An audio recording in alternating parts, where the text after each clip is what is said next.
Et BYD qui relance la guerre des prix en Chine. Qu'est-ce que ça donne? La guerre des prix est de reprendre de plus belle. BYD vient de relancer en baissant fortement le prix de certains de ses modèles phares, ce qui n'arrange pas des constructeurs déjà en difficulté. C'est Tesla qui en 2023 avait lancé la guerre des prix. Le constructeur estimait alors pertinent de se battre avec les constructeurs chinois sur le sujet. Depuis 2 ans, les prix n'ont pas cessé de baisser.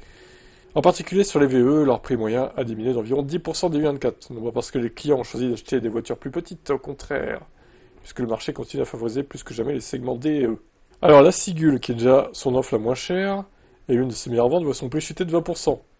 Elle s'affiche, tenez-vous bien, à 6 800 €, soit quasiment le prix de la version haut de gamme de micro-standing Geely Panda ou Wuling Mini EV. 6 800 €. Non mais, enfin, c'est incroyable. Incroyable le prix. C'est dérisoire.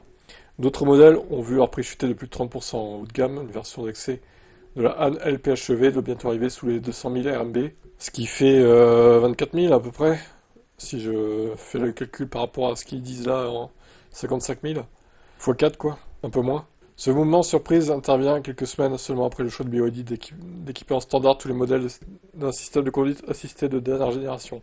Et la bourse de Hong Kong n'apprécie pas le titre de BYD, ainsi que celui de nombreux autres constructeurs chinois dévissent.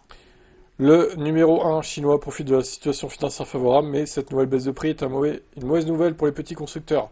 NIO, Xpeng ou Leapmotor peinent déjà à se trouver la voie de la profitabilité. Le résultat s'était amélioré au premier trimestre 2025, avec une bataille tarifaire quelque peu apaisée.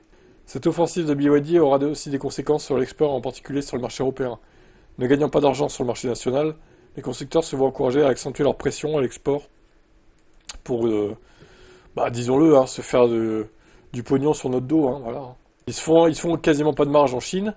Chez nous, ils en profitent pour faire des marges colossales, mais bon, au final, c'est pas un bon plan de faire ça, parce que les ventes, elles vont pas suivre. BYD en France, c'est que dalle, quoi. Et en Europe, c'est un peu mieux que Tesla, mais bon, c'est pas non plus...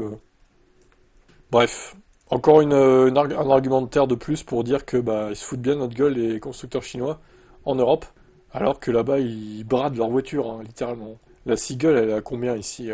Elle est à 30 000, non? Alors, faut pas confondre avec la Seagull et la Dolphin Surf. Je crois que c'est les mêmes, hein. Ouais, je sais plus, c'est pas clair.